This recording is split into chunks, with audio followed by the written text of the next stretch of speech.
Aisha. Hello friends. How are you? Hope everything will be fine. On this occasion, me as a third semester of English literature student from the second class will present the material of Introduction to Linguistics to fulfill the exam course in the academic presentations course. Regarding the Introduction to Linguistics, I will explain some points related to it. Among them are definitions, the language, the branches, and the last is characters of linguistics.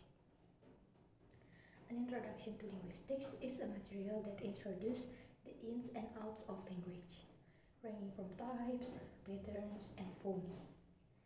The main core of linguistics is the study of language, or in short, it cannot be defined as the scientific study of language. So, in general, linguistics is language learning that discuss grammar and language structure. The word scientific here means that the study or learning of language must be objective, systematic, and explicit. What is that? The first is objective language. So the first is objective language. Its meaning that language must be objective. Something that is based on general truths and not based on one's personal feelings. For example, the sun rises in the east and sets in the west. It's a fact, isn't it? The second is systematic. Because each language has its own structure and pattern, the language that is created must follow the rules or patterns of the language in order to create a grammatical pattern of language or in accordance with its grammar. As we can see, that Indonesian and English have different sentence patterns. In this example, we can observe the created sentence with the meaning of Budi adalah seorang guru in English.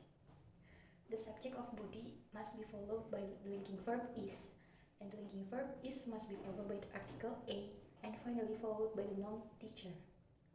So, if we want to make a sentence consisting of a subject as Budi and a noun teacher, then according to the structure of the English word, the sentence will be grammatical if it is followed by linking verb and an article. The linking verb is and an article is a. Whereas in Indonesian, there is no need for linking verbs and articles. So, Budi adalah guru immediately wrote it down. So, if there is an English sentence, Budi is teacher, then it is clear that the sentence is not an English sentence structure and the grammar is definitely wrong. The last one is explicit, which we often encounter. Explicit means clear. So, explicit language is a rule that the language expressed must be clear and doesn't cause double or ambiguous meaning. Here's an example. They are flying chickens. If we interpret the word they as a pronoun for chicken, then the word flying here is a participle that functions to explain chicken. And the sentence will have a meaning, those chickens are chickens that can fly. On the other hand, if the word they refers to people, then the word flying here acts as a predicate forming element or present progressive, and the meaning of the sentence is like this. They are menerbangkan chickens, menerbangkan in Indonesia. Therefore, we should not make sentences that are ambiguous and have multiple meanings. So, as already mentioned above, that linguistics discuss the problem of structure or pattern. Therefore, linguistics itself is divided into four major branches. There is phonology, morphology, syntax, and then semantics. So, we will discuss the four of these. Phonology is the branch of linguistics concerned with the systematic organization of sounds in language. The functions of phonology are to find out the sound change in a word, learn about the process of sound formation or pronunciation, studying how the organs of the human body work, especially those related to the use of language. The second is morphology.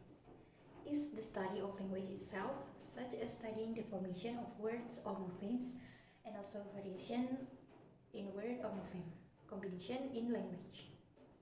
Morphology itself is divided into two types, namely free and bound. How is this difference? Let's see. Free morphemes are morphemes that can stand alone into words without being attached to other morphemes. Free morphemes have several basic types, namely verb, nouns, adjectives, prepositions, and others. Bound morphemes are morphemes that cannot stand alone but must be attached to other morphemes. Syntax means a set of grammar rules for words or clauses in forming sentences. Usually, in written and spoken sentences, we see syntax elements in word or clauses that we usually refer to as subject, verb, and object. For example, both of them love each other. In this sentence, the subject is both of them, the verb is love, and the object is each other. All of these successive subject, verb, and object components show the syntax. And then the last one is semantics. Semantics is a branch of linguistics that examines meaning. The meaning studied by semantics is context-free meaning. There are meanings that are lexical and some are grammatical. Semantics is the study of the relationship between the sign or symbol and the object referred to by the sign, and then semantics is the study of meaning. So, the next slide is characteristic of language. As we know, that everything on this earth has a characteristic that can be used as a marker so that each of us can recognize it. Linguistics also has a characteristic which is usually called the characteristic of language. What's in it? Let's discuss the characteristic. The first is language is a sound. This means in the art of delivering language, there are two kinds of delivery methods, namely speaking and written. Of course, these two ways are very different. And what is meant by language as a sound here is speaking, or it can also be called as oral language. Speaking is the main thing because in speaking consists of intonation, pitch, high or low, and then the stress, and then the juncture or pause, which is not contained in rhythm, so that the delivery can be clear and more expressive because in speaking there are intonation, pitch, and stress that turn on the delivery. Well, those are things that are not in written language because we cannot hear intonation, pitch, and stress in written language. So, it can be concluded that language is sound is the way of pronouncing a language according to phonological system of that language. And pronunciation is an important aspect which is actually also the main feature of a language. The second is language is systematic. The meaning is the same as the systematic language above. That language has its own system of pattern and grammatical patterns are different from one another. The third language is a system of system. The meaning of the system of system is like, try to pay attention to the word blue car. Blue itself is a modifier that describes the head car. So, the word blue car consists of a head plus modifier pattern. So, these two words are referred to as phrases. Now, if you combine those words with other words, and it becomes like the blue car has been bought by Mr. Ben. Well, now the phrase blue car has been transformed into a passive sentence. The fourth, language is meaningful. The language spoken by the speaker has a meaning in it. Language exists and eventually develops because the real purpose of language is to express the intent and purpose of its speakers. So, that only language enables humans to communicate with one another and build oral communication. Why is that so? Because every word has a meaning, and that meaning can reveal the speaker's intent and purpose. And then the fifth, Language is arbitrary. This point is still related to the meaning of a word. Arbitrary means changing, and if this is related to language, it can be concluded that each word is relative. This means that one word can have the same form but has a different meaning when used in a particular sentence. For example, the word bear. In English, bear can mean bear, beruang, hold, or bearing, menanggung in Indonesia. Which is the correct meaning? Everything is true, depending on the use of the sentence in the context of a sentence. For example, in word bear, I saw a big bear in the zoo. So, the word bear here means beruang. I saw a big bear in the zoo. Saya melihat beruang di kebun binatang. The second sentence, tell me now, I can't bear the suspension. The word bear means menanggung. Tell me now, I can't bear the suspension. Saya nggak bisa menanggungnya, begitu dalam Indonesia. The sixth, language is conventional. Sometimes there are two striking differences between spoken language and written language. Spoken language tends to be more flexible and it's often used in everyday conversation, although sometimes it is less grammatical, but even though it is less grammatical, this sentence is often used because the speaker is used to using the sentence and seems to have become an entrenched habit. For example, in written, I'm going to go home. It has structure and patterns. But in speak, I'm going home. It doesn't have a structure. And then the seventh, language is a system of contrast. As we know, that language has its own pattern. But do you all know that even though the sentence patterns of a language are the same, everyone has their own way of composing and conveying their message to others. Just as in school, math teachers in grade 1 and grade 2 were different. But we as students prefer the math teacher in grade 1 compared to the math teacher in grade 2 because the teacher in grade 1 is clear in explaining the lesson. The eighth, language is creative. Creative here not means creative language, but creative people. Why?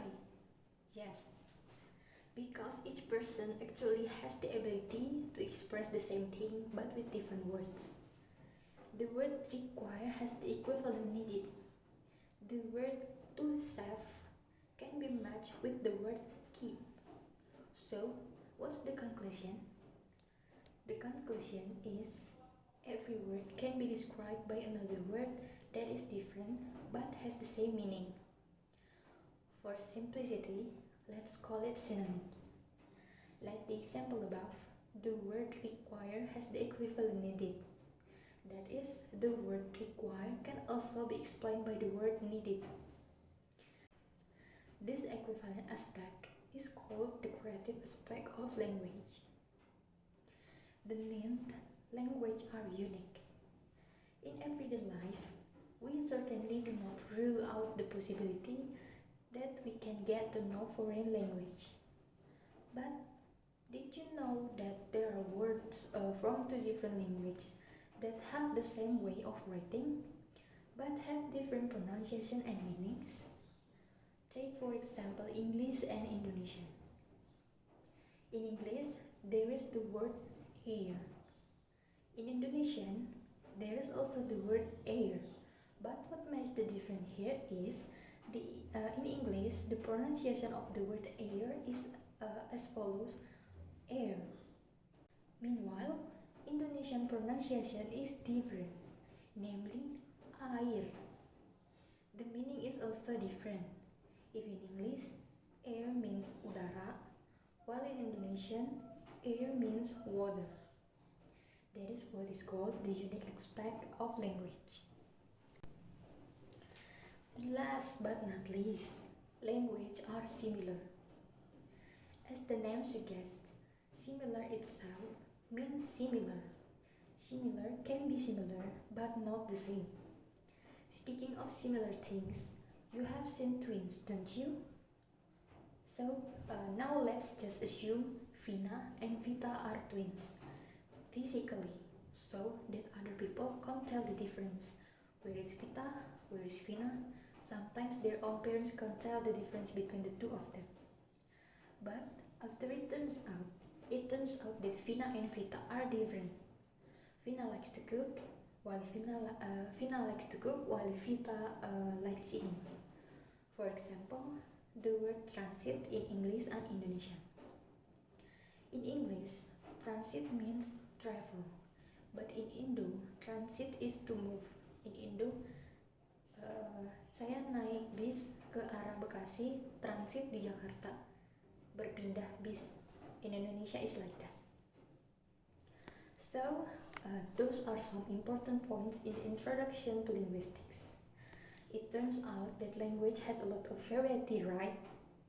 Therefore, let us be more diligent in communicating, especially in English, so that we can better understand the structure and patterns contained in the sentence we are talking about. Thank you very much, Miss Aisa and friends who have watched. Hopefully, the information I have conveyed can be useful for all of us. Thank you for the attention. Goodbye.